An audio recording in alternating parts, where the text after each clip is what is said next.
তোমরা ভুলেই গেছো মল্লিকাদির নাম,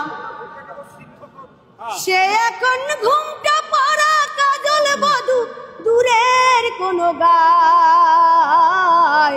শিক্ষক নেতারা সামনে রয়েছেন, দেলোয়ার হোসেন আদিল সহ যে সকল শিক্ষক নেতারা রয়েছেন তারা দেখতে পাচ্ছেন বিশাল নেতাকর্মীদের, বিশাল শিক্ষক নেতাদের যে বিশাল একটি মিছিল বের হয়েছে, সেটি কিন্তু কালো পতাকা মিছিল তারা বের করেছেন। গত এক আত্মবিকাশে জেগে ওঠা প্রাণ। প্রিয় দর্শক, আপনারা দেখছেন বাংলালির ২১শে টেলিভিশন।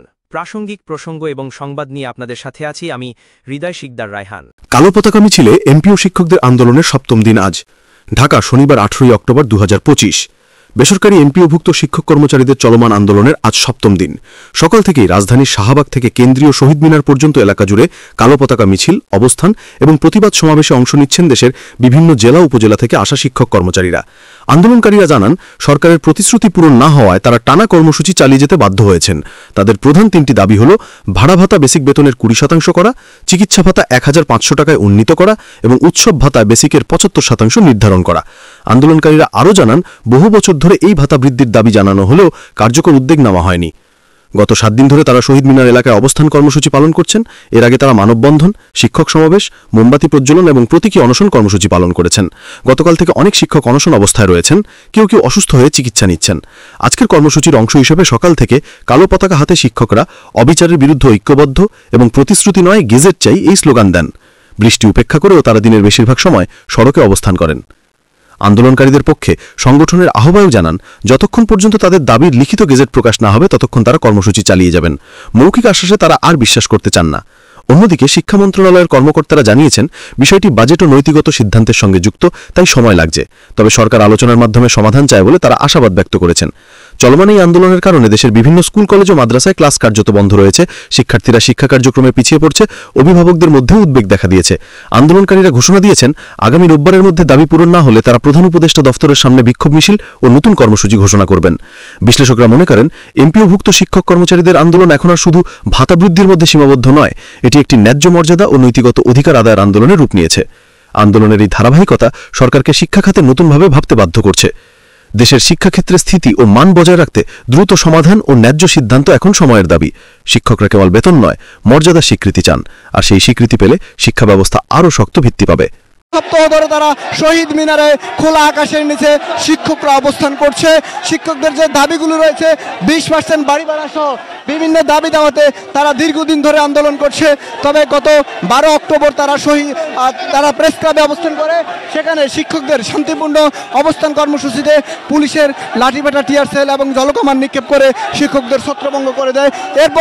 এরপর তারা শহীদ মিনারে অবস্থান করেছে। এর পরের দিন কিন্তু তারা সচিবালয় ঘেরাও কর্মসূচি দেয়। সেই কর্মসূচিও পুলিশের বাধায় তারা সেখানে যেতে পারেনি। এরপরে শহীদ মিনারে তারা খোলা আকাশের নিচে অবস্থান করেছে। গতকাল থেকে শিক্ষকরা যে আপনারা জানেন যে আমরণ অনশনে বসেছে, সে আমরণ অনশনে একটি পক্ষ সেখানে অবস্থান করেছে এবং শিক্ষকদের আরেকটি অংশ কিন্তু আসলে তারা এই কালো পতাকা মিছিল বের করেছে। সেই কালো পতাকা মিছিলটি এই মুহূর্তে কেন্দ্রীয় শহীদ মিনার থেকে বের হয়ে দোয়েল চত্বর ঘুরে হাইকোর্টের সামনে দিয়ে কদম প্রেস ক্লাবের জাতীয় ঈদগাহর সামনে যে কদমপুরা রয়েছে, সেই কদমপুরারে অবস্থান করে।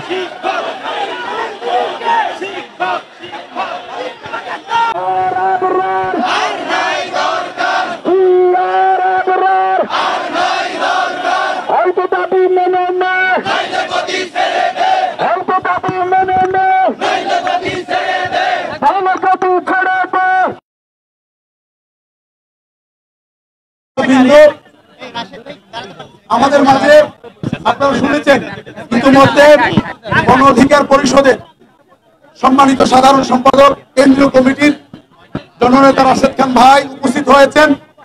ওনারা আমাদের কর্মসূচিগুলোতে, বিপিনুর ভাই সহ আমাদের কর্মসূচিগুলোতে ওনারা প্রায় সময় আমাদের সাথে সংহতি প্রকাশ করে বক্তব্য রাখেন। আমরা দুজনের পক্ষ থেকে রাশেদ ভাইকে এই প্রোগ্রামে আসার জন্য আমরা তাকে অভিনন্দন জানাচ্ছি। গানে গানে শিক্ষিকার প্রতিবাদ। তোমরা ভুলেই গেছো মল্লিকাদের নাম, যেদিন গেছে সেদিন কি আর ফিরিয়ে আনা যায়? এই গানের সুরে আন্দোলনের মঞ্চে মুহূর্তে ছড়িয়ে পড়ে এক গভীর আবেগ। শিক্ষকরা জানান এটি কোনো বিনোদন নয়, এটি তাদের দীর্ঘদিনের অবহেলা, অসম্মান ও বঞ্চনার প্রতি সাংস্কৃতিক প্রতিবাদ। আজ শহীদ মিনার এলাকায় কালো পতাকা মিছিল ও অবস্থান কর্মসূচির ফাঁকে ফাঁকে গান, কবিতা ও নাট্যাংশের মাধ্যমে আন্দোলনের বার্তা ছড়িয়ে দেওয়া হয়। বক্তারা বলেন, শিক্ষকরা শুধু দাবির ভাষায় নয়, সংস্কৃতির ভাষায়ও সত্য ও ন্যায়ের কথা বলেন। এই গানটি আন্দোলনের আবেগকে আরও প্রাণবন্ত করে তুলেছে, যেন সুরে সুরে উচ্চারিত হচ্ছে শিক্ষকদের ন্যায্য দাবির আবেদন। তোমরা ভুলেই গেছো মরলিকাদির নাম, সে এখন ঘুমটা পড়া কাজল বধূ দূরের কোনো গায়। যেদিন গেছে সেদিন কি আর ফিরিয়ে আনা যায়, যেদিন গেছে সেদিন কি আর ফিরিয়ে আনা যায়। তোমরা ভুলেই গেছো, তোমরা ভুলেই গেছো মরলিকাদির নাম। বৃষ্টি ভেজা পথের ধারে আম কুড়োতে এসে ভিজে হাত ডাকলো আমায়, বললো ভালোবেসে। বৃষ্টি ভেজা পথের ধারে আম কুড়োতে এসে ভিজে হাতে ডাকলো আমায়, বললো ভালোবেসে। ওখানে আম কুড়োবার ধুম লেগেছে, ওখানে আম কুড়োবার ধুম লেগেছে। চলো না অন্য কোথাও যাই, পথের মাঝে পথ হারালে আর কি পাওয়া যায়। যেদিন গেছে সেদিন কি আর ফিরিয়ে আনা যায়। তোমরা ভুলেই গেছো মরলিকাদির নাম। দুপুর বেলা মরলিকাদির আর চালাতে গিয়ে পুতুল খেলার ছল করেছি হৃদয় দেয়া নিয়ে। দুপুর বেলা মরলিকাদির আর চালাতে গিয়ে পুতুল খেলার ছল করেছি হৃদয় দেয়া নিয়ে। সে কথা ভাবলে এখন বর্ষা নামে দু চোখে সজল বরষা। যেদিন গেছে সেদিন কি আর ফিরিয়ে আনা যায়, যেদিন গেছে সেদিন কি আর ফিরিয়ে আনা যায়। তোমরা ভুলেই গেছো মরলিকাদির নাম, সে এখন ঘুমটা পড়া কাজল বধূ দূরের কোনো গায়। যেদিন গেছে সেদিন কি আর ফিরিয়ে আনা যায়, যেদিন গেছে সেদিন কি আর ফিরিয়ে আনা যায়, যেদিন গেছে সেদিন কি আর ফিরিয়ে আনা যায়। ধন্যবাদ, ধন্যবাদ সবাই।